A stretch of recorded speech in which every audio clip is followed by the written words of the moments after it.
Merci de nous rester fidèles, mesdames, messieurs. Bienvenue à ces soirs actualités sur Wango Radio Télévision.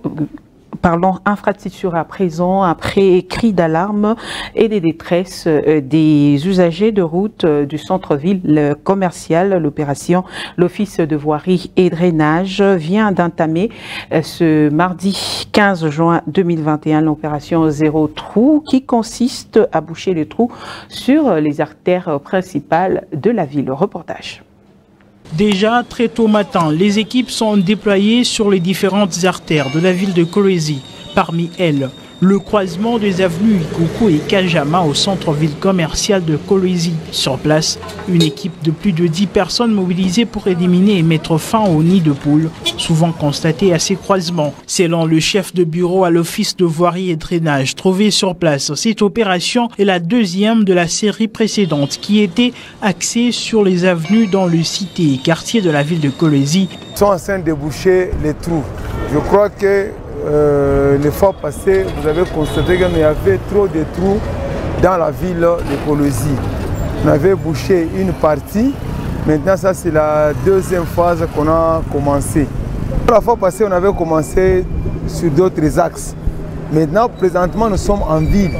Parce qu'en ville, il y a aussi trop de trous qui gênent la circulation. C'est ainsi qu'on a commencé l'opération Zéro Trou pour la ville de Kolwezi. La population spectatrice de travaux reste toutefois sceptique au vu de bouchage de trous pour elle. La priorité doit être tournée vers la réhabilitation complète des avenues Kajama, Ikuku et d'autres de la ville de Kolwezi.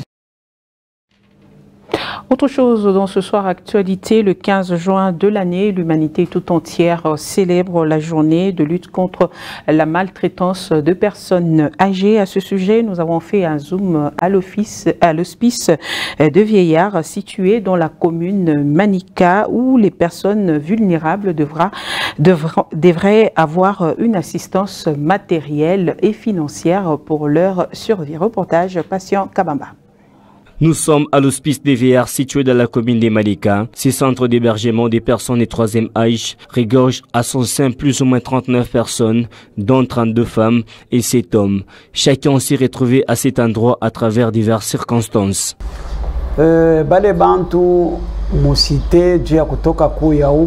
Ici chez nous à l'hospice des vieillards, nous recevons différents cas.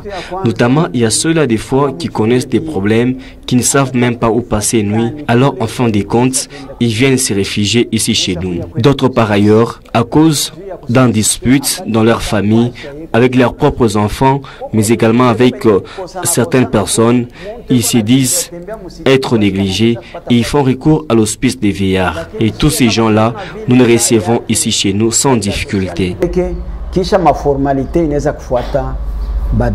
Que faire pour mieux vivre avec cette catégorie de personnes? En habitant avec cette catégorie de personnes, nous rencontrons plusieurs difficultés, notamment celui lié à l'alimentation. Parce que des fois, nous sommes en cours de la provision, nous sommes obligés de solliciter ça et là pour trouver de quoi faire nourrir ces vieillards. Par la même occasion, Gustave Kachala, encadreur social, lance un appel aux volontaires afin de venir en aide à ces vulnérables. Il a noté que cette catégorie de personnes est exposée à la pandémie à coronavirus, d'où l'implication des autorités politico-administratives dans leur protection est d'une importance capitale. Plusieurs autorités congolaises préfèrent se faire soigner en dehors du pays lorsqu'ils tombent malades et c'est par manque des spécialistes compétents ou manque de confiance aux médecins congolais. Quelques Congolais rencontrés donnent leur point de vue au micro de Elisha Kaonde. La médecine a beaucoup de domaines et dans tous ces domaines de la médecine, il y a des spécialistes congolais. Aujourd'hui, vous allez remarquer quelqu'un qui va, quitte Kolwezi pour Lubumbashi par exemple, pour aller consulter un spécialiste dans tel domaine par exemple. Quelqu'un pourrait quitter Lubumbashi pour aller à Kinshasa, consulter un spécialiste dans tel domaine. Donc, les autorités, moi je pense que lorsqu'ils ont un problème de santé, il serait mieux de faire confiance aussi au personnel soignant congolais qui sont ici présents. Parce qu'aller ailleurs n'est pas nécessairement une garantie à 100%. Ce n'est pas nécessairement. Donc on peut rester aussi ici, bénéficier des soins des personnels congolais et on est guéri. À Lubumbashi, à Kinshasa et dans d'autres grandes villes de la RDC, il y a beaucoup d'hôpitaux bien équipés. Les mêmes équipements qui sont ailleurs se retrouvent aussi ici. On aurait souhaité une autorité qui est par exemple à Kananga, à, je ne sais pas, à Kisangani, qui quitte Kisangani, Kananga, Lubumbashi, Kolwezi, pour aller par exemple à Kinshasa pour bénéficier des soins. C'est toujours chez nous au Congo. Mais aller ailleurs, moi je pense que c'est un problème de confiance. Ainsi, il serait mieux que nos autorités, que nous aimons bien, puissent nous faire confiance. Tout cela dépend de la responsabilité. Prenons d'abord un parent qui a la confiance d'une cuisine extérieure. Est-ce que c'est votre femme qui ne s'est pas préparée? Ou bien vous n'avez pas confiance en elle? Pourquoi est-ce que vous fouillez votre propre aliment? Comment est-ce que vous fouillez la cuisine de votre propre femme? Qu'est-ce qu'il y a? Le ministre national de classe petite et moyenne entreprise artisanale a par son service technique l'office de promotion de petites et moyennes entreprises congolaises organisé ce mardi 15 juin 2021 au Lualaba, un panel sur l'inclusion financière. Reportage. Entrepreneurs, opérateurs économiques, banquiers, agents de l'administration publique et entreprises du Lualaba ont répondu présents à ce panel organisé par l'Office pour la promotion de petites et moyennes entreprises congolaises, un service technique du ministère national de classe petites et moyennes entreprises artisanat. Les échanges pour ce troisième panel ont tourné autour de l'inclusion financière avec un objectif bien clair. L'objectif poursuivi pour l'organisation de ces panels, c'est pour vous donner l'élan, vous, les opérateurs économiques, d'obtenir de bons résultats par rapport à vos activités. Par ces échanges, deux intervenants se sont succédés l'extrade, tous deux responsables de certaines institutions financières de la place. Le premier a axé son exposé sur le budget et l'épargne, le second sur le crédit et la négociation financière. Ceci pour permettre aux petites et moyennes entreprises congolaises à pouvoir comprendre le fonctionnement des institutions financières partenaires du gouvernement congolais.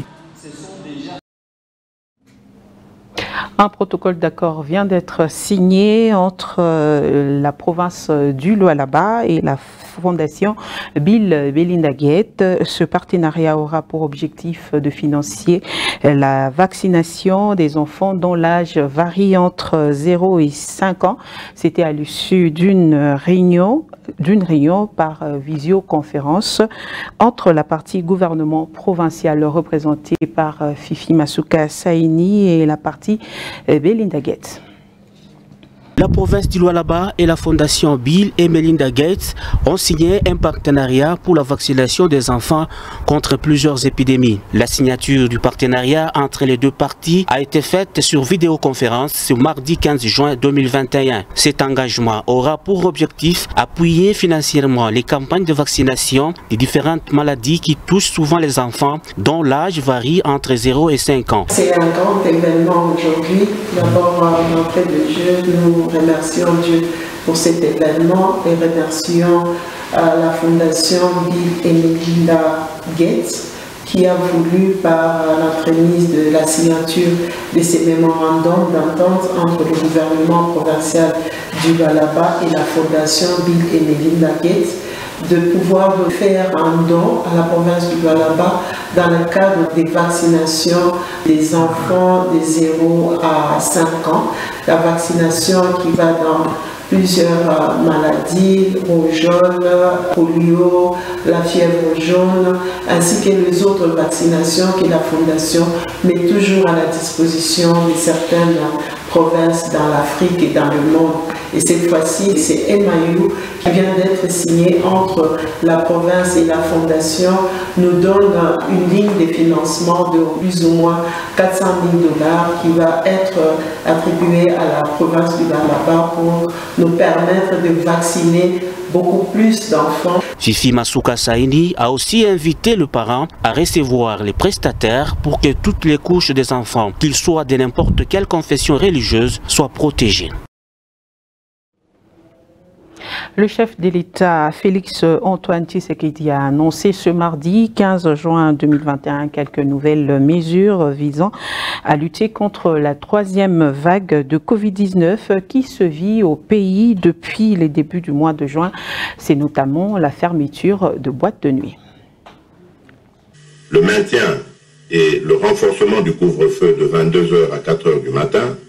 À cet égard, outre les points de contrôle actuels, des patrouilles de la police militaire seront instaurées. Tout contrevenant sera sévèrement puni.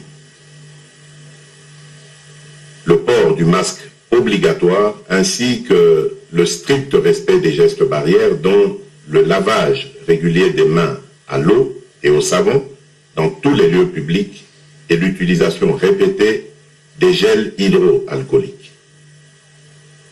L'interdiction de tout rassemblement de plus de 20 personnes sur les lieux publics.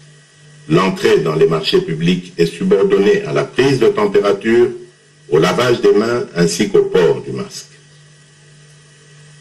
L'interdiction de l'organisation des deuils et veillées mortuaires dans les salles et les domiciles. Les dépouilles mortelles seront conduites